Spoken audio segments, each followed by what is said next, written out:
Welcome to the Darkstream, Vox Day, voxday.blogspot.com, and the home of the reprehensibles. I have to admit, I rather like, let's not get too clever. I rather like the wolf logo that some of you have started using. It's actually surprisingly appropriate, considering my old Boy Scout days. So, let me know how the sound is going. Let me know if you can hear this. Oh, it is official. So yeah, you can hear it. That's great. So tonight we're going to talk about Extinction. But first, I want to address the super chats that I missed last night. So if you'll bear with me a moment, I'm going to bring the three of them up. So first of all, and these are questions that came in right when I was shutting it down. And so I like to make sure that I hit them before we go on. Joshua Alexander said, "It is obnoxious yet entertaining when I hear liberals complain about how the media is against them." That's part of their defense. They've been denying media bias for decades. Now they're not even denying it anymore. There was a great interview with, I think it was Lara Logan, the CNN reporter, who came right out and said she's appalled by how totally leftist it is.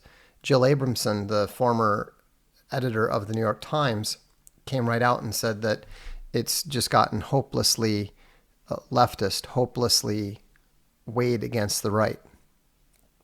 On a related note, D-Man Wyman said, "I'm starting to think that right and left wing is an oversimplification because right and left wing have so many subsets. Is that far off the mark?"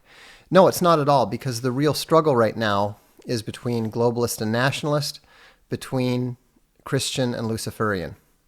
Those are what the real struggles are. Philosophically, it all comes down to Aristotle versus Plato.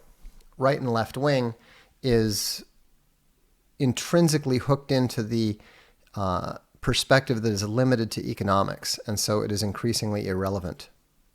Aethelrod asks, "Was the moon landing a hoax?" I don't know. I have no idea. Obviously, Owen Benjamin and a number of others believe it was. I am perfectly aware of my ignorance on the subject. The only thing that I will say is that I am 100% certain that the official story is incorrect. Why? Because the official story put forth by the government is always incorrect. Getting weird. I washed the car and it left little speckles that I hadn't noticed before. So suddenly we're under the light. I was impressed by Stefan Molyneux's new setup. I think we're going to have to look at upping our game here in the near future. So maybe once we get to 30,000 subscribers and we're able to do special membership stuff, then maybe we'll be able to think about upgrading the studio set.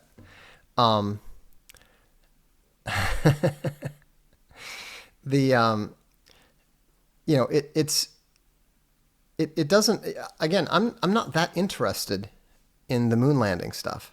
It's not, it's never been a massive interest of mine. And so, Vox says, "Seeing your library in the background and you're basically telling the future, I have always a slight feeling that you're a psychic. Ever thought of buying a mystic ball and opening up shop?" I'm not the least bit psychic. I'm probably close to being anti-psychic. I read a lot of history. I learn a lot from history. Do you see those red books right there that I'm pointing to? That's the 7-volume set of the history of the Peninsular War. I am 430 pages into volume 3. And I learn stuff every 10 pages from that. Because when you look at what has happened in the past, because human nature does not change, similar things will happen in the future. Waffle Colored Negro asks, "Hey Vox, what are your thoughts on Philip K. Dick?" He was a madman. He was a talented madman. He wasn't as good a science fiction writer as people seem to think, but I did find his Valis trilogy to be extremely entertaining in the mode of Robert Anton Wilson. I think that I think it's a little strange that he's so beloved by Hollywood filmmakers because his stories are not always, I mean, they're not the most brilliant, they're not the most well told, they're not the best characterized in the field. So I find it slightly strange that the filmmakers seem to love, working off of his scripts, his ideas. Do you also think the Ultimate Fighting Championship is gay? No, I don't. The Lewis Hopgood says, which book do I read after Jordanetics? New to Vox's political work. Thought Throne of Bones was all he did. Yeah, I guess it's something I should probably mention to some of you that only know me through the Darkstream. I've been a writer for a long time. And unlike most writers, I'm not really limited to one or two genres. So I have everything from political commentary to economic theory to philosophy approaching the secular side of religion. And it's more critics of or analyses of secular criticisms of religion from a religious perspective rather than traditional religious apology. There's everything. And then on the fiction side, I write science fiction and I write epic fantasy. So, and also we publish a lot of comics. In fact, I was literally just in the system publishing the print version of Chuck Dixon's Avalon #3. It was kind of interesting. People doubted that I could do comics, that I could write comics, because I'd never done it before, before about a year ago. And I was entirely confident that I could because it's much easier to go backwards than forwards in terms of length. It's very, very hard to write an epic fantasy novel, much less an epic science fiction novel. Holding everything together, making the story coherent, keeping the reader absorbed for 900 pages is much more difficult. It's not just 3 times the work of writing a 300-page novel. It's vastly more complicated. And so that's why you see so many fewer people doing that. Also, in today's world, it's not a good way to sell books on Kindle Unlimited. Not that we use Kindle Unlimited anymore. But on Amazon or to Archaven, we encourage people to buy the ebooks and audiobooks from Archaven, and then we have the Castalia Direct store for the print editions. So Triple M says comics are just storyboarding. Yeah, that's the thing that's really strange to me, is that here we published over 100 books. I've published over a dozen works of fiction, and not terribly much interest from Hollywood.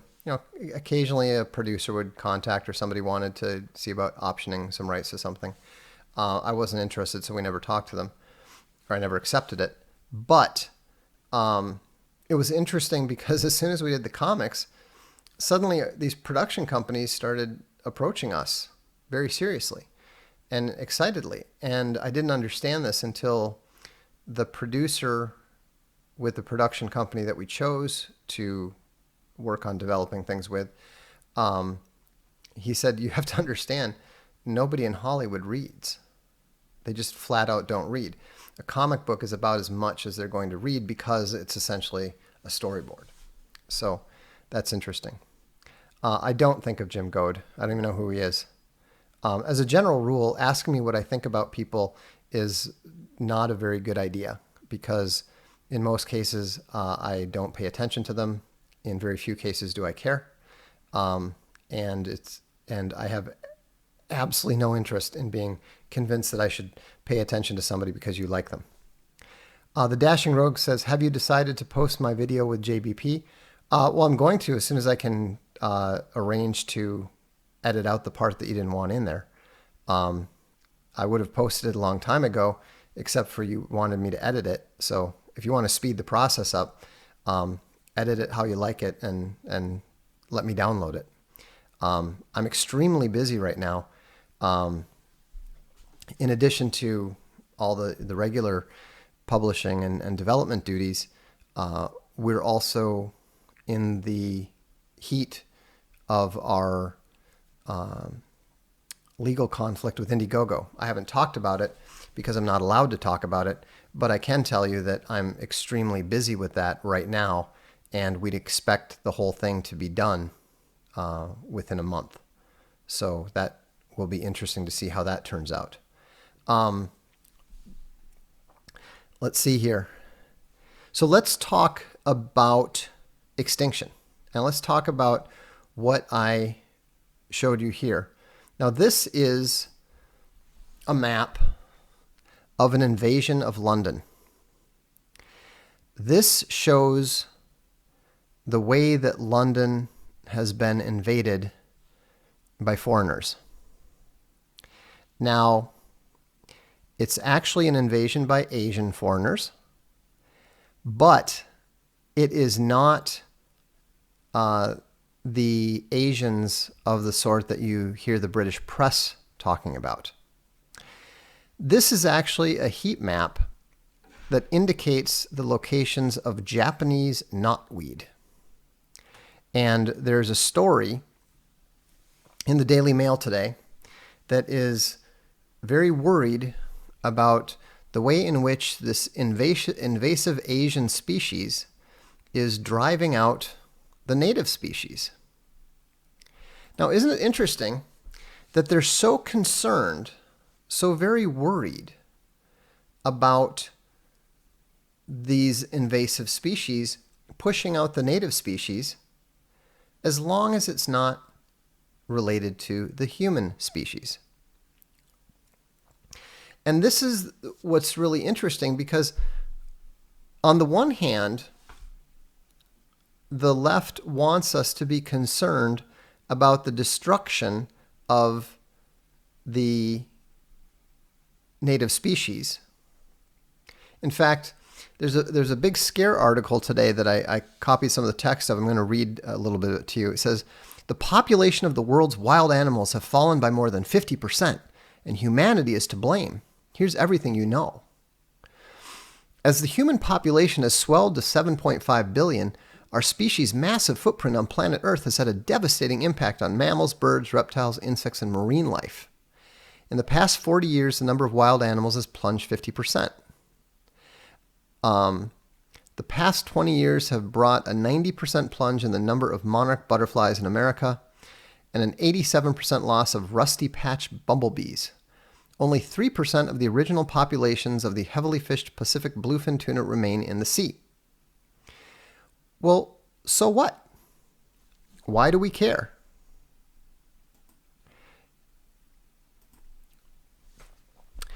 Yeah, don't tell me what to do. That's a good way to get banned.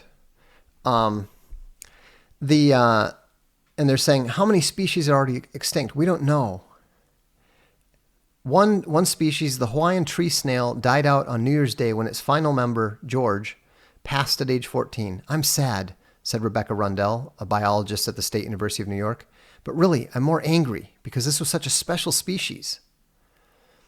So here's the thing, is that, first of all, what is the problem? Is the problem too many white people? No. The problem is not too many white people. The problem is too many Africans, and too many Asians, because the white population is not growing. And therefore, it is not part of the problem. European also, yeah, this is the other thing. So Kate already identified that. Europeans are the only people on the planet who are interested in preserving animal species.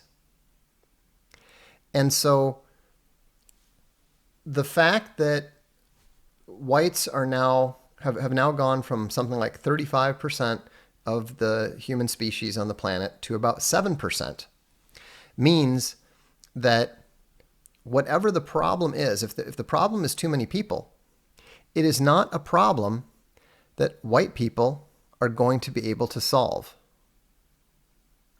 At least not with their own populations. Furthermore, this future of diversity necessarily means the elimination of diversity across the animal kingdom. There was a lot more animal diversity, species diversity, when Europeans were in control of the planet. Now they're not. Now they're being pushed out of the way. European birth rates are no longer at replacement levels. This is not a white people problem. And so it's really interesting how, that should be the response to every single complaint from environmentalists, from preservationists, and so forth is, you know what? It's not our problem. You're concerned about the growth of the human race. You're concerned about the growth of the population, and yet you are welcoming tens of millions of immigrants into our country to further destroy the species that they don't care about in their home countries, and they definitely don't care about here. So what I think is that this is potentially a effective rhetorical kill shot for Western civilization. Because even if you can't get them to care about white people, they observably do care about the animals. They do observably do care about the survival of the various species and so forth. There's no way that any of the large animals of Africa are going to survive when the last vestiges of Western civilization are removed. The Africans are not going to save them. They don't value them. The Chinese are not going to save them. They don't value them. Now, it's true that it is science developed by the Europeans that is causing these problems. It was initially science. It's also technology. It's also the focus on economic growth, uber alles, that is creating this problem. And so, exactly, Grant has it correct. Turning third world polluters into first world polluters is part of the problem. But the main thing that we can point out is that immigration and overpopulation are not white problems. White people cannot solve that problem by addressing themselves. And directing any attention that's directed at it, at the European populations, at the European nations, is totally misdirected.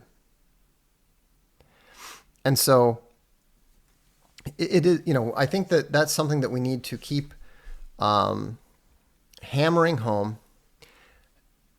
It's got to be, but we need some better rhetoric. We need something to replace racist that we can aim at the left to bring because the conservationists, the environmentalists, should be on the side of Western civilization. If they genuinely want to save the animals, if they genuinely want to save these various species, if they want to save the environment, then they have to support the continued survival of Western civilization and the European nations. Pale Rider Bear says, "Hey Vox, I purchased Throne of Bones and The Last Witch King on audio ebook. They've downloaded to my Android phone successfully. But my iPad won't download audio Throne of Bones. Is this typical or is it just me?"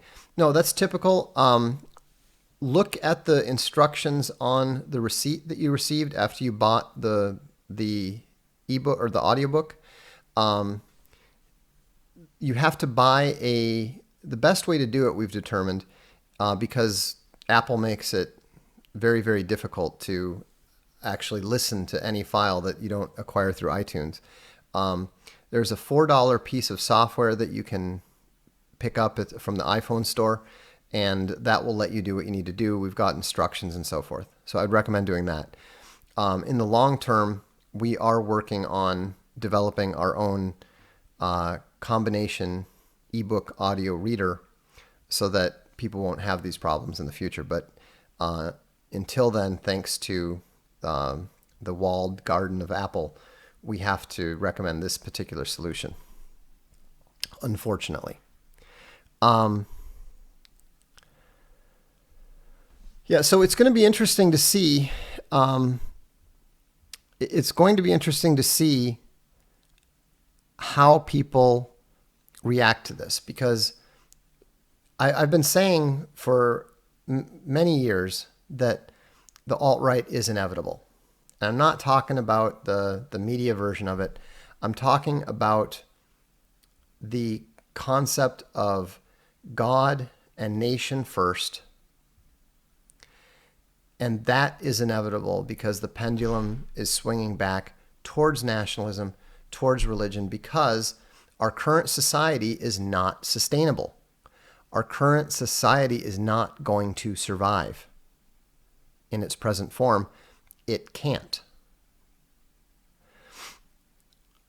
Vox, I work with a lot of invasive species in my line of work, and I'm glad you brought up the parallel between massive foreign invasion and invasive species in an ecological sense. Because it's not even a parallel, it's literally the same thing. You know, humans are animals. We are a species. We have different subspecies. Different subspecies do better in different areas. And, you know, when a new subspecies comes into a territory, it does tend to eradicate the old one. You know? I mean, I keep pointing out to people, if you look at me and you say, well, you're not a real American Indian. I mean, look at you. You know, you look normally white and all that sort of stuff. And I always say, that's what your great-grandchildren are going to be doing when they're claiming to be white. A lot of you are going to have grandchildren and great-grandchildren who are as discernibly white as I am discernibly American Indian. And that's just the way it works. And so, you know, it's always interesting to me to see how the English are supposed to freak out about Japanese knotweed and the North American gray squirrel replacing the native species, replacing the native English red squirrel. But they're not supposed to be concerned about Pakistanis and Chinese and Nigerians and everyone else replacing the native British people. You know, why don't they just say, hey, the gray squirrel is the new British squirrel? You know, it's not a gray squirrel. It's a gray-red squirrel. I mean, that's exactly what they do. Frank Underwood says, how do they think focusing on this plant invasion helps their agenda? It hits too close to home and should wake some people up. Well, it hasn't so far. That's why they can. But the thing is, people are beginning to understand that because it's exactly the same thing.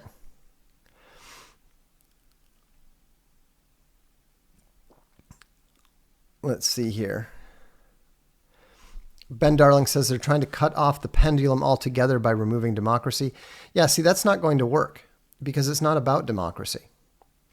I think it's unlikely that democracy is going to survive in the greater part of the West. The people want their nations to survive. People want their societies to survive. And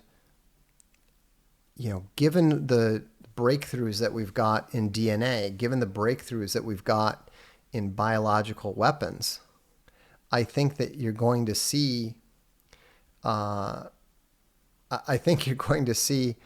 new expression of Darwin's old phrase of the favored races. The favored races are those that have the best genetic and biological weapons. We have a very scary story that we published in There Will Be War Volume 10 called 7 Kill Tiger. And it's all about a Chinese invasion of Africa and how they managed to convince the United States to stand pat and have to accept it.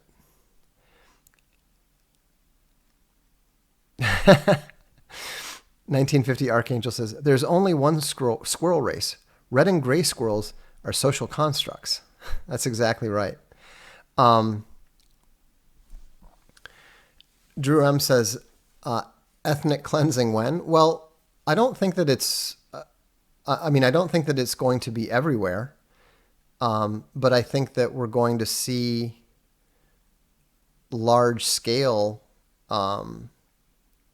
repatriations in those countries where the right wing comes to power. Right now, the neoliberal world order is working very hard to keep the reasonable right out of power. And all that's going to accomplish is to bring the unreasonable right to power. Daniel Paul says, you can use that save the animals argument to get people to admit that, yes, they do want to destroy the European nations. It's a crowd pleaser. Well, yeah, some of those people will say that and do that. But what you can point out is that you're also wiping out almost every single wild animal population on Earth with the Europeans, because that's what's going to happen. Dune Bear says, here in Lake Michigan, we are worried about the invasive Asian carp destroying the non-native salmon we have planted. That's ironic. Yeah, in Minnesota, they have a big problem with, I think, the zebra mussels or something like that. Roosh was talking about how we don't get wisdom imparted on us anymore. We all just have to figure everything out for ourselves. That's why whites are so lost. They have no wisdom. Well, honestly, I strongly suspect that that's why a fair number of you are here. I'm 50 years old. I've learned a lot of this sort of stuff. And so I'm just passing it on to a lot of you who may know this, but not that, and so forth. I'm doing this because I was specifically I had no desire to become a YouTuber. That was not on my list of things I ever wished to accomplish. But a number of the Dread Ilk and VFM convinced me that it was important for me to do it. They said, we want you sharing these ideas with the post-literate as well.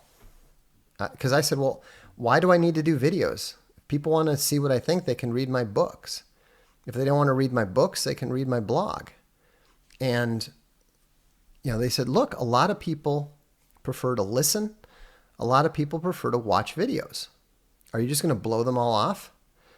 And I said, yes, I've successfully done so for 45 years so far. I see no reason to do that now. But they convinced me that it was worth doing. And now I have to admit that it is worth doing. I enjoy getting to engage with the reprehensibles. I enjoy getting to talk to the bears. You're a different crowd of people. You have different perspectives, but you have the same hunger for knowledge and the same desire for wisdom that people on the blog have. It just takes a different form. We all learn differently. I don't watch videos. I don't listen to podcasts. I learn through reading. That's how I process information. When I was in college, I often just didn't bother going to the lectures because I found them infuriatingly slow. I was like, why should I sit there and spend an hour and a half listening to some guy, transmit 10% of the information that I can pick up in the same time reading a book? Well, the answer is very simple. The back and forth is worth it. But the main reason for most people is that they learn better. I didn't realize that a lot of people simply retain the knowledge better if they hear it than if they read it. So, that's fine. That's good. We all learn differently. I've been astonished. I mean, audiobooks, and I'm going to talk about that in a minute, but audiobooks have become an increasingly important part of our arsenal. I'm amazed how many audiobooks we sell. I mean, I like it. I think it's great. But, that's just clearly a way that people find a very, very useful for learning information. Cordell Mitchell asks, Vox, what form of government would you find preferable? At this point, I really think that some sort of constitutional monarchy is probably preferable because democracy doesn't work. Representative democracy doesn't work. Corpocracy doesn't work. And these things have failed fast. I mean, the nice thing about a monarchy is that it's pretty easy to replace a single king. It's a lot harder to replace, a whole faceless group of people. Thinker Bear says, off topic, I was talking to my brother about a globalist, about nationalism. He argued love one another means a Christian nation cannot act in its own interest because it would discriminate against other nations. Your thoughts? That's incredibly stupid. Incredibly stupid. Love your neighbor does not refer to another nation. And it is not an order to a nation, it is order to a person. There's no such thing as a Christian nation. Christianity is a kingdom, and it is not of this world. It is merely in it. So his thinking is wrong completely across the board. Downward Deviance is kind enough to say, well, Vox, even if you didn't want to do it, we appreciate you being here. Hey, I'm not complaining now. Like I said, I've learned to enjoy it. It's a different discipline.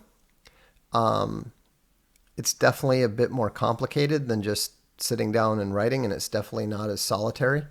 But it's it's a good thing to do. It's a good way to, to stretch yourself and keep yourself engaged. Let's see. Mellow Bear just says, have $4.99. Thank you, Mellow Bear. Elron Humperdinck says, thank you, Vox. I listen because I design on computer and I like it on in the background versus reading. Yeah, actually, a good friend of mine says that he also encouraged me to keep going along to do this. And he's a big fan. I think he likes to listen to some of these podcasts, this one, Cernovich, the Big Bear, when he's like working in the garage or cleaning and stuff. Freedom or War says, I offer empowerment coaching for crazy people. Hit me up at freedomorwar@yahoo if interested. Okay. If you're crazy and you're in need of empowerment coaching, you now know where to go. And let's see here.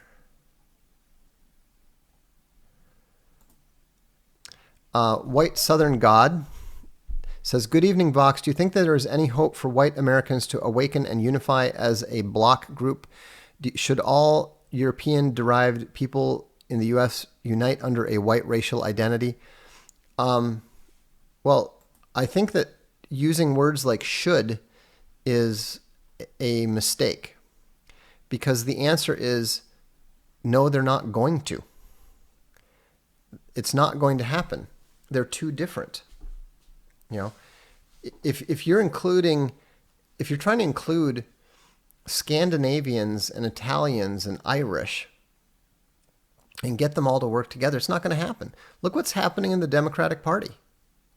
It's already at the point, and note that I predicted this over 10 years ago. I said the Republicans are going to become the white party and the Democrats are going to become the not white party. But there's still going to be tremendous differences of opinion within those two parties. And it's already happening. We've already reached the point where,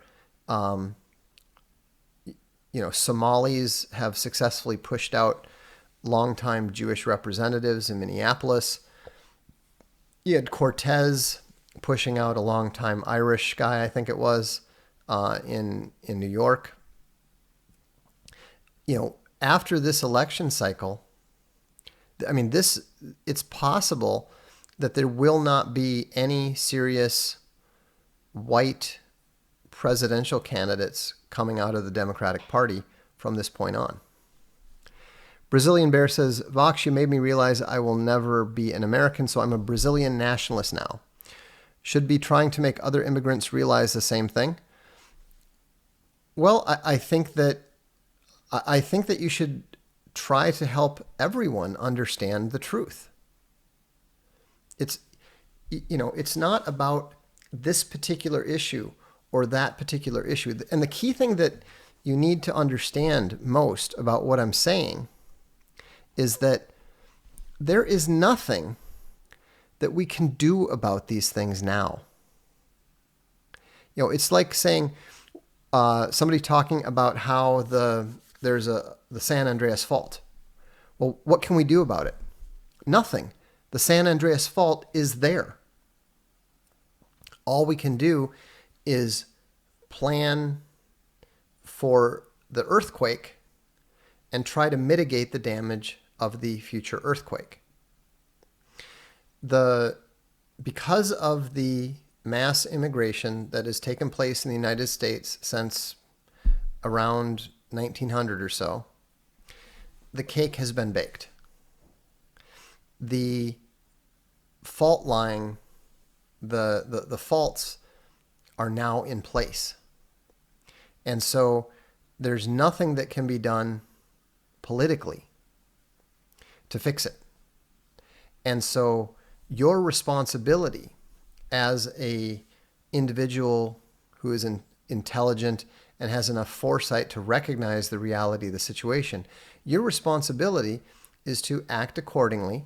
So do the equivalent of build a house that is earthquake proof. Do the equivalent of not living next to a fuel tank that's going to explode when the earthquake hits. Don't build your house under a highway overpass that's going to collapse when the ground starts shaking.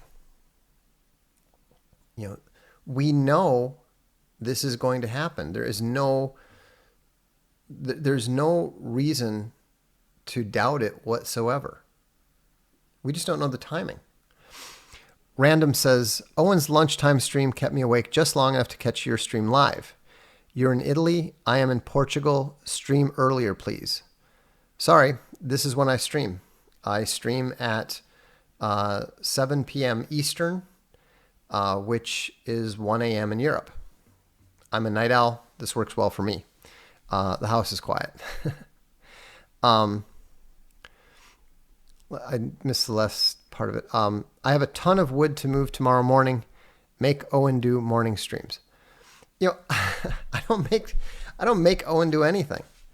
I have to admit, I find it somewhat mystifying that, I've been acquainted with, people who are well known, in some form of media before. I'm friends with Mike Cernovich. I'm moderately well acquainted with Stefan Molyneux. I'm friends with Milo. Nobody ever tells me to tell them what to do. But for some reason, people are very frequently telling me that I should tell Owen what to do. Bully Hunter said, "We lose if we do what Vox just said." You're not understanding.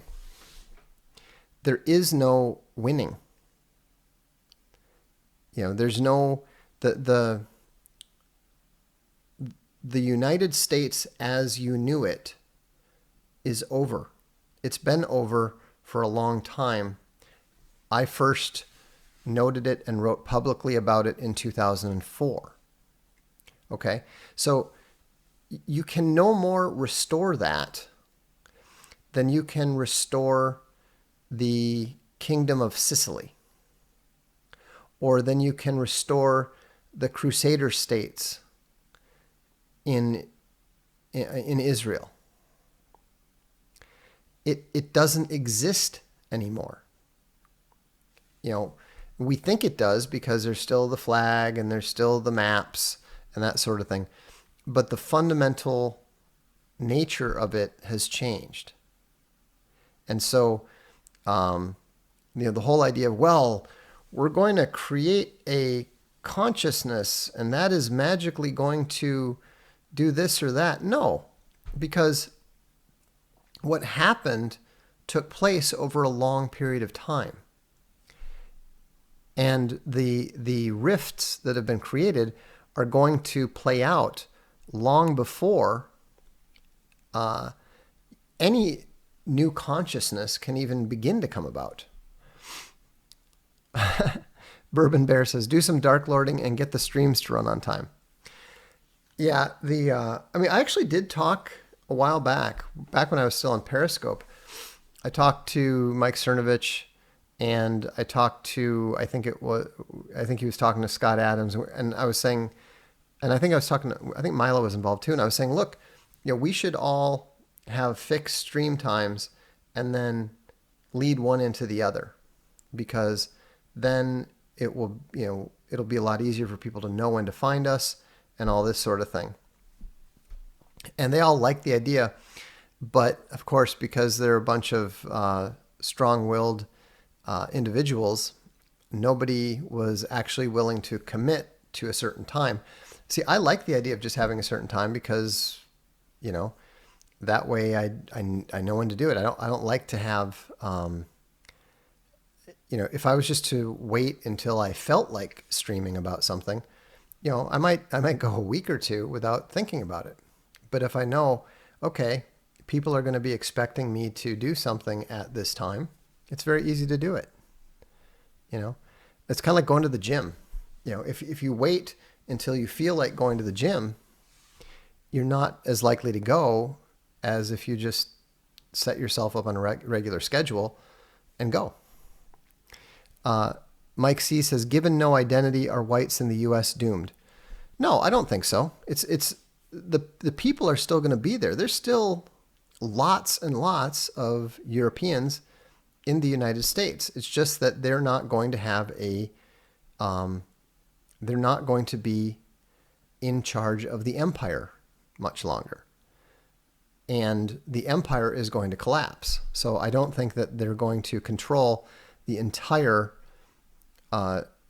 geography.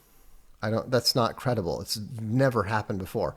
When an empire falls, it breaks into smaller pieces. When the Soviet Union fell, Russia still exists. Russia's still there, but it no longer controls all the various Kazakhstans and Azerbaijan and Ukraine and all that sort of thing. It's going to be similar to that in the United States. Hano says, thank you for the videos. I work swing shift as a machinist and can listen while I work. You and Owen help make my shifts much less boring. Good. I'm delighted to hear it. Again, this is not blackpilling. This is not depressing.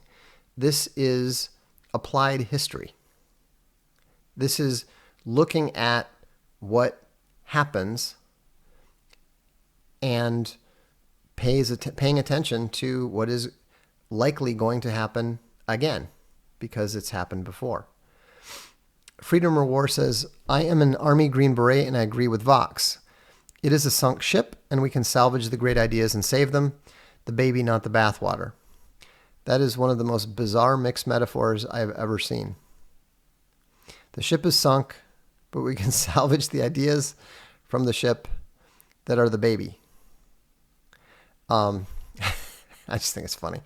But it's a good point. And I agree. I mean, that's one of the reasons. The reason that Infogalactic was the first thing I set up is because I want people to have a store of knowledge. Read A Canticle for Leibowitz. It's not going to be that bad, I don't think. But, we've already, talk to kids around you. They've already forgotten 98% of our history. Somebody has to preserve it. Thoughts on Bitcoin being a foundation stone of a cashless society and the mark of the beast. It's not Bitcoin, it's credit cards that were the foundation stone. It's credit cards and debit cards and implanted versions of them that are the mark of the beast. Let's see. Cordell Mitchell, why do people keep equating you to Owen's Keeper? It's kind of hilarious. I have no idea. It boggles my mind. Owen is a smart guy. He's his own man. He's a father. He's successful. He's not crazy. He's not spiraling. Don't fall for the stupid narratives that people try to create around them. You always need to keep in mind, the public persona is not the entirety of the man. I am more than the individual that you see here. I'm not just a talking head sitting in a chair surrounded by books. The extent to which people don't understand things, it's kind of strange. Somebody said, somebody who got banned, of course, from the comments, said something about this tubby incel. I'm like, okay, I'm married, I'm a father, I'm actually in astonishingly good physical condition for my age, and it's like, how do they reach this idea? Where do they get these ideas from? How, even with their limited perspective, how do they come up with this stuff? And the idea that Owen is sitting around drinking beer and raging all the time. Do you guys have any idea how much physical work that guy does? Every time he wants to talk to me, it's impossible to call him because he's busy building gun turrets or something, Brave Little Toaster says, as I learn more about white population replacement rates, I feel increasingly pressure to have kids, but I'm not even married yet, focused on work. I'm in my mid-30s. Is it too late for me? No, of course it's not too late for you, but you need to prioritize getting married and having kids. And you also need to give up the dream of the Victoria's Secret Dallas cowboy cheerleader supermodel who is going to be totally enamored of, your modestly impressive job in something. Find a good person who you find attractive and make a commitment to them. Commitment is not about, here's the thing. There's a saying that I always appreciate is, and there's usually a poster of some beautiful girl and it says, somewhere some guy is sick of her. And it's true. Once you're around somebody for enough time, you don't even see the kind of stuff that you're so focused on at the beginning, at the onset. And so it's kind of like with your male friends. You don't care whether your friends are particularly good looking or not. Yes, you need to be attracted to the person, but you know what I'm talking about. There's a lot of guys who idealize the whole well, if I'm going to be with one woman forever, she has to be perfect. Well, you're not perfect, and she isn't either.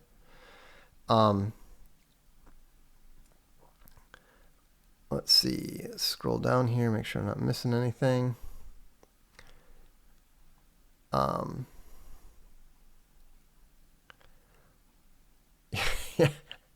I don't look anything like Kevin Spacey. That's just weird. Vox, how do you discern what is evil from what is nature, i.e. chimpanzees raping and murdering their own? Awareness and intentionality. Chimpanzees are insufficiently aware. They don't have a moral sense. Humans do. Bourbon Bear says, I'm not going to lie. I've built up a beautiful fiction where Vox is secretly pulling the strings and is behind everyone from Alex Jones to Owen. Yeah, I'm not. I mean, the thing is, people who know me understand how ridiculous that is. I mean, I'm one of the most naturally instinctual libertarians you'll ever meet. I find it very, very difficult to tell people what to do. I don't fundamentally care what other people do. Bobio Jimbo has an excellent question. Gun turrets or landmines? What do you prefer? I prefer gun turrets because it's too easy to forget where the landmines are and if you turn them on. Mark, I have a funny story in just a moment. Margot says, what do you think will happen to mixed race people that have recognizable mixed features in European countries? Are there any historical comparisons? Yeah, they're usually rejected. They end up becoming their own sort of sub-nation. South Africa is a good example of this.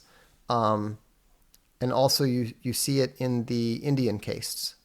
So, whenever you have mixing of cultures, mixing of nations, mixing of races, what you usually have is stratification. So actually the probably the best model is the most, not best, but the most common model is in South America, where you've got these people with very, very Mexican sounding names that are obviously and almost entirely Spanish and European. And then you kind of go down the gradations, and the more mixed a culture, like for example with the African Americans, the more that you have specific tests and specific levels and specific rankings. And in general, historically, the lighter the skin, the higher the caste. So, let's see. Making and designing wah-wah pedals while listening. My functional IQ has improved since listening over the past 2 months. My sales have increased as well. Grateful. Well, you're welcome, Joe. I'm glad to hear it. And actually, I'd be interested in hearing more about your wah-wah pedals sometime. So shoot me an email because we have some pretty good guitarists in the house. I'm Norwegian, and I don't care if the corrupt state of Norway survives. I do care about saving my nation, partly by getting rid of all the invaders. Well, that's how most people feel. The state is not the nation. Nobody really cares about the state. There's a common bumper sticker in the 80s. I mean, not common, but you saw it around at times. I love my country, but I fear my government, or I hate my government.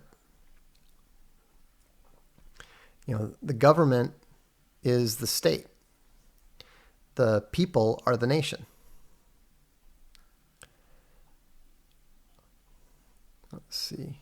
Okay, so here's my funny landmine story. I was doing a training exhibit, or a training session with the Red Cross, and we were being led by a very experienced diplomat who had actually been held hostage twice in the Middle East, and so we were playing the role of the kidnappers, and so it was interesting because they were told very clearly, do not, if you're captured, do not go off, the roads because there's landmines and stuff here. And so we would stop their truck with using guns with blanks, and then we would take over their truck, blindfold them, zip tie them, take them to a clearing, and then take the bags off, the blindfolds off, and interrogate them. And the whole idea was just to discombobulate them and scare them and that sort of thing. And so we tried a lot of different tactics. The funniest one was there was this young 20-something medical student, a young woman, and she was just there to observe to make sure that nobody had a heart attack or something. So the director of our group, there's about 5 of us, and he invited her to role play one of the times. So at one point, so she's taken over the interrogation, and she takes the one guy and puts his hand down. Out of nowhere, produces this big knife and starts slamming it down in between his fingers, screaming at him to confess to whatever the scenario was. And the guy totally cracked because he's just like, oh my gosh, this woman is literally nearly cutting his fingers off, and shrieking at him. And afterwards, he's like, yeah, we're not supposed to do that.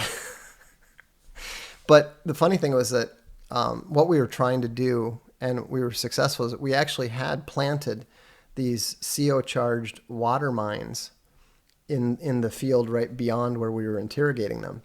And what we would do after we interrogated them is we would take their belongings and throw them out into the field, and then take the truck and drive off. And we'd leave them there. And it was kind of funny because sometimes they were so scared that they would sit there for like 15 minutes without moving because we told them, don't move. And so anyhow, they got up. And so our objective was always to get them to break their training. And so we would always celebrate whenever they would like see their stuff. And then you'd see them kind of, should I do this? And then they'd tiptoe cautiously, and then the water.